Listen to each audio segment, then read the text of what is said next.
Hello everyone, welcome back to my channel Shreyas lifestyle nursing. আশা করি তোমরা সবাই ভালো আছো।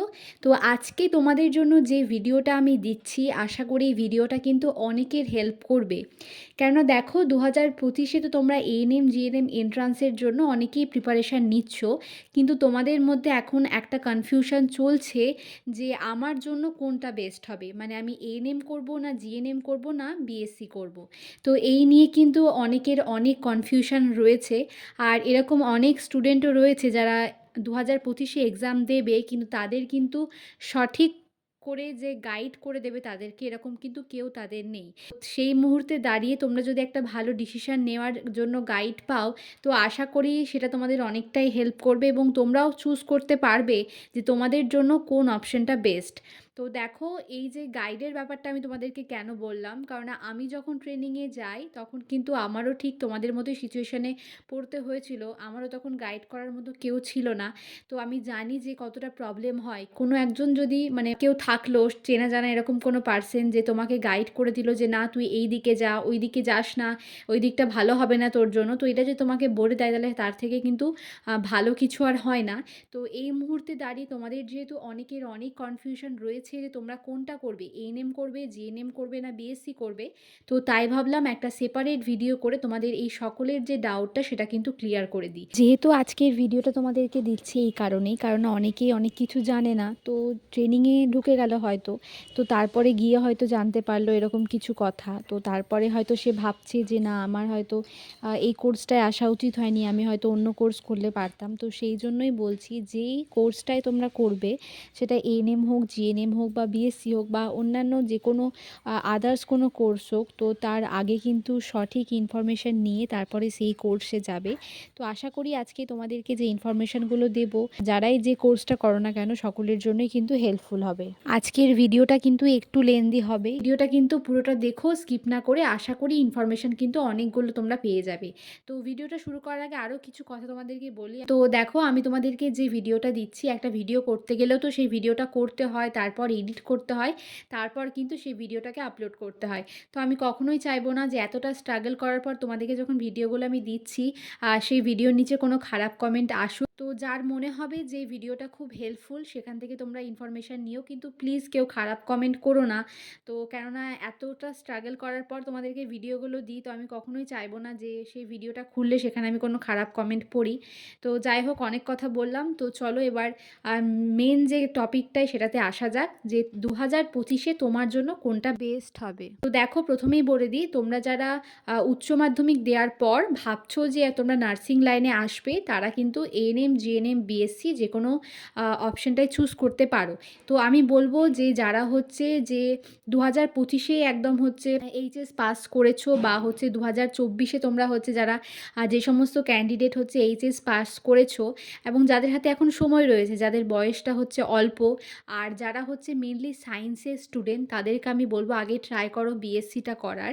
তারপরে যদি বিএসসিতে তোমাদের চান্স না হয়, তখন তোমরা জিএনএমের জন্য হচ্ছে দেখবে যে যেহেতু বিএসসি হলো না, তখন তুমি জিএনএমে অ্যাডমিশন নিও, কিন্তু আগে ট্রাই করো যাতে বিএসসিটা হয়ে যাওয়ার। কেন দেখো, তুমি যদি জিএনএম করার পর ফার্দার এগোতে চাও, তোমাকে কিন্তু পোস্ট বেসিক বিএসসি করতে হবে। একজন আর্টসের স্টুডেন্ট তো প্রথমেই বিএসসি করতে পারবে না, কিন্তু যদি তুমি সায়েন্স নিয়ে পড়েছো, তাই আমি বলবো যে আগে চেষ্টা করো, যদি তোমার বিএসসিটা হয়ে যায় তাহলে তুমি আগে বিএসসিটাই করো। কেননা জিএনএম করার পরে আবার তো তোমাকে 2 বছর পোস্ট বেসিক বিএসসি করতে হবে, মানে টোটাল হচ্ছে 5 ইয়ার্স। আর সেখানে তুমি যদি শুধুমাত্র যারা সায়েন্সের স্টুডেন্ট তারা যদি ডিরেক্ট বিএসসি করে নাও, তাহলে তোমার 4 ইয়ার্সে ওটা হয়ে যাচ্ছে। তো সেই জন্যই বলছি, যারা হচ্ছে সায়েন্সের স্টুডেন্ট আগে চেষ্টা করো হচ্ছে বিএসসিটা করার, তারপরে না হলে তুমি জিএনএমে আসবে, কিন্তু আগে কিন্তু ট্রাই করো বিএসসি করার। তো আশা করি বিএসসি কারা করবে সেটা আমি তোমাদেরকে বলতে পারলাম। এবার তোমাদেরকে বলবো যে কাদের কিন্তু জিএনএমটা করা উচিত। তো দেখো, 2024-এ যারা হচ্ছে এইচএস দিয়েছো বা 2025-এ যারা এইচএস দেবে, তো তাদের জন্য আমি বলি তারা চেষ্টা করো জিএনএমটাকে চুজ করার। যেহেতু তোমরা কিন্তু সবেমাত্র এইচএস দিচ্ছ, তোমাদের বয়সও বেশি না, খুব জোর 18-19 এরকম হবে। আর তোমাদের হাতে এখন প্রচুর সময় রয়েছে। তো সেই সমস্ত স্টুডেন্টদের বলব যে তোমরা জিএনএমটাকে চুজ করার চেষ্টা করো। আরও একটা কথা বলি, যাদের রেজাল্ট খুব ভালো রয়েছে, মাধ্যমিকেও খুব ভালো রয়েছে, উচ্চ মাধ্যমিকেও খুব ভালো রয়েছে, তাদের জন্য বলব তারা কিন্তু অবশ্যই পারলে জিএনএমটাকে চুজ করো। এবার আমি বলি যে কারা এএনএমটাকে চুজ করবে। তো প্রথমে বলি যাদের হচ্ছে খুব তাড়াতাড়ি জবের দরকার, কেন আমি বারবারই বলি এরকম অনেক ভালো স্টুডেন্ট রয়েছে যে যাদের মাধ্যমিক উচ্চ মাধ্যমিকেও খুব ভালো মার্কস রয়েছে, এমনকি তারা সায়েন্সের স্টুডেন্ট, তাও তারা গিয়ে এএনএমটাকে চুজ করছে কারণ তাদের খুব তাড়াতাড়ি একটা জবের দরকার। তো দেখো এই কথাটা আমি বারবার বলি, তো আমিও একটা মধ্যবিত্ত পরিবার থেকেই হচ্ছে বিলং করি, তো আমি জানি যে খুব তাড়াতাড়ি জবের একটা কতটা প্রয়োজন হয় এরকম ফ্যামিলিতে। তো সেই সমস্ত ফ্যামিলি থেকে যারা বিলং করো, যাদের খুব তাড়াতাড়ি জবের দরকার, ফ্যামিলি কন্ডিশন একদমই ভালো নয়, বাড়িতে একটা সরকারি চাকরি হওয়া মানে বিশাল ব্যাপার, তো সমস্ত ফ্যামিলির যে সমস্ত স্টুডেন্টরা রয়েছে তাদেরকে বলবো তোমরা যদি চাও তাহলে এএনএমটাকে চুজ করতে পারো, কারণ এখনও পর্যন্ত কিন্তু শুধুমাত্র এএনএম কোর্সটাই করার পর কিন্তু খুব তাড়াতাড়ি জব পাওয়া যায়। আর জিএনএমেও কিছুদিন আগে এরকম ছিল যে তুমি করে আসার 1 বছরের মধ্যেই রেজিস্ট্রেশন নাম্বার আর পেয়ে যাওয়ার কিছুদিন পরেই তুমি সরকারি চাকরি পেয়ে যেতে, কিন্তু বর্তমান পরিস্থিতি তোমরা জানোই 2022-এ লাস্ট রিক্রুটমেন্ট, তো সেই জন্যই হচ্ছে যে বছর বছর রিক্রুটমেন্ট হচ্ছে না, লেট হচ্ছে, এর জন্যই কিন্তু এতটা দেরি হচ্ছে।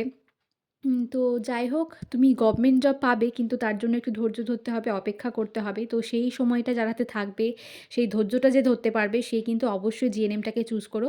আর এএনএমের কথা তো বললাম, যাদের হচ্ছে মাধ্যমিক উচ্চ মাধ্যমিকের ক্ষেত্রেও হয়তো মার্কসটা অনেকটাই কম, মানে একটু আধটু কম না, অনেকটাই কম, এরকম অনেক স্টুডেন্টও রয়েছে যাদের মার্কস কম এবং যাদের এজটা অনেকটাই বেশি। তো যদিও এখন নার্সিংয়ের ক্ষেত্রে এজটা কোনো ফ্যাক্টর নয়, কিন্তু তাও আমি বলছি যাদের এজ অনেকটাই বেশি, তো এবং যারা খুব তাড়াতাড়ি জব পেতে চাও তারা কিন্তু হচ্ছে এএনএমটাকে চুজ করতে পারো।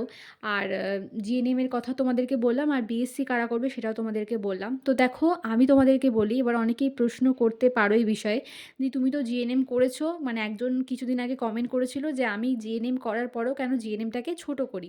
তো আমি জিএনএমটাকে কখনোই কোনোদিনও ছোট করি না, কারণ আমি নিজে জিএনএম পাস আউট হয়েছি। তো দেখো বর্তমান যে সিচুয়েশান, সেই বর্তমান যে সিচুয়েশানের যে অভিজ্ঞতা সেগুলো তোমাদের সাথে শেয়ার করি। তো সেই থেকেই হয়তো কারো কারো মনে হয় যে আমি জিএনএমটাকে ছোট করি। তো ছোট করার কোনো বিষয় নয়, বর্তমানে এটাই কিন্তু বাস্তব যে তুমি জিএনএম করে আসার পরে তোমার জব পেতে কিন্তু, গভর্নমেন্ট জব পেতে কিন্তু মোটামুটি অনেক দিনই সময় লেগে যাবে। আর কতটা সময় লাগবে, মানে কত বছর সময় লাগবে কেউ জানে না।